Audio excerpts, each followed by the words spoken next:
Yes.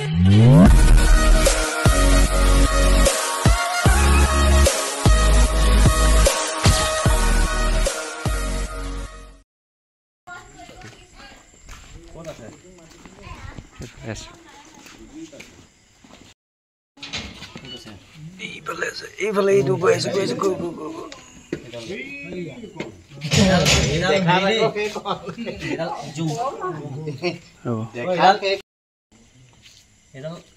Musuh kapur poin nisan deh কিন্তু ই অতি বিষাক্ত আৰু নীৰৱ ঘাতক বুলি কয় ইয়াক সাইলেন্ট কিলাৰ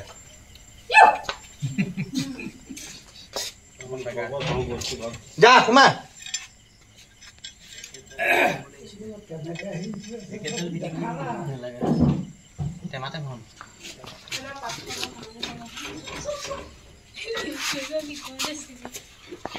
यो खतल दिছে না এই পোহৰৰ লানো পিছত ভাল হ'ব কেনেকে দিও লকে দি দিও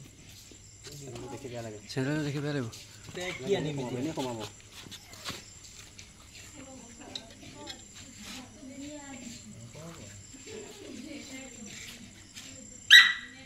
কেটা কয় কিন্তু জুপিয়া এই মুকল মনটো অকমান ডাঙৰ লাগিব গোল কমাল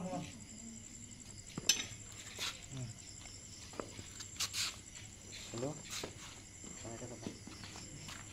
হৈ গৈছে এই হৈ গৈছে এই হৈ নেকি মাছ খাও নেকি তুমি কোনা চোৱাচোন ৰবা কৈছে একো নহয় তুমি ৰিচিভ কৰা নাম্বাৰ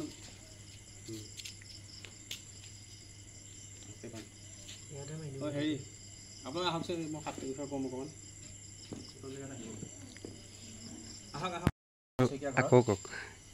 মই আছোঁ এতিয়া কচু সত্ৰ দেৱশইকীয়া ঘৰত ইতিমধ্যে এডাল বিষাক্ত কলা শংকৰ সাপ ইয়াত উদ্ধাৰ কৰিলোঁ আৰু এইটো সাপৰ বিষয়ে মই কৈছোঁ কেইটামান কথা এই অতি বিষাক্ত সাপ আৰু এই সাপ সাধাৰণতে নিশা ওলায় নিশাচৰ আৰু মুচা সাপৰ পোৱালিটো বুলি বহুতে ভুল কৰে কিন্তু মুচা সাপৰ কেতিয়াও পোৱালি হ'ব নোৱাৰে ইংৰাজীত কয় লেজাৰ ব্লেক ক্ৰিট নীৰৱ ঘাতক যাক সাইলেন্ট কিলাৰ বুলি কোৱা হয় ই যদি কিবা কাৰণত আমাক দংশন কৰে আমাৰ ক্ষত চিহ্নত কেতিয়াও দাগ নবহে দাঁতৰ দাগ নবহিব জেগাটো নুফুলে জেগাটো নিবিষায় কিন্তু 6 ঘণ্টামানৰ পিছতহে ৰিয়েকশ্যন হ'ব আৰু অলৰেডি মানুহজন ডেড হৈ যাব আৰু এই সাপটোৱে কি কৰে মানুহৰ গাৰ বিচাৰি মানুহৰ গাৰ কাষত সি বিচাৰি শুবলৈ যায়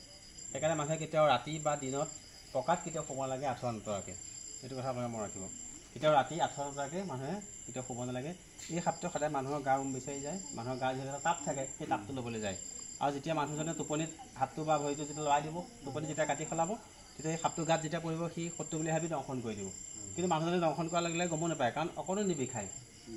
এক বিন্দু মানে তাত দাগ নবহে কিন্তু পিছত মানুহে ৰাতিপুৱা কি ভাবে যে মানুহজন হাৰ্ট এটেক হৈ মৰি থাকিল বা ভূতে পালে কিন্তু আচলতে এই সাপটোৱে দংশন কৰিলে তেনেকুৱা হয় গতিকে এইটো বহুত অতি বিষাক্ত সাপ মই ৰেস্কিউ কৰি ইয়াত ভাল লাগিছে নিজকে মানে ধন্য মানিছোঁ আৰু এনেকুৱা এটা সাপ ৰেস্কিউ কৰাৰ কাৰণে আৰু মোৰ সহকৰ্মী অংকুৰ আৰু অৰ্পণো আছে ইয়াতে তেওঁলোকেও সহায় কৰিছে আৰু আপোনালোকে কিবা কাৰণ যদি সাপে দংশনো হয় দংশন কৰিলেও ভয় কৰিব লাগে চিকিৎসা আছে মেডিকেলত যাব লাগিব চিকিৎসকৰ ওচৰত যাব লাগিব তাৰ পৰিৱৰ্তে আমি বেষ্ট কবিৰাজৰ ওচৰত কেতিয়াও যাব নালাগে আৰু কোনো কাৰণত সাপ নামাৰিব সাপ আমাৰ প্ৰকৃতিয়ে এক বিশেষ ভূমিকা অৱলম্বন কৰি আছে সাপ নাথাকিলে আমি কেতিয়াও জীয়াই নাথাকিম গতিকে ইমান ৰাতি মই আহিছোঁ সাপটোৰ যিহেতু এটা গুৰুত্ব আছে এইটো সাপ বহুত ৰেয়াৰ হয় সেইকাৰণে মই ৰাতি এতিয়া 11টা বাজি সেইকাৰণে মই আহিছোঁ সাপটো ৰেস্কিউ কৰিবলৈ ইয়াত ঠিক আছে থেংক ইউ ধন্যবাদ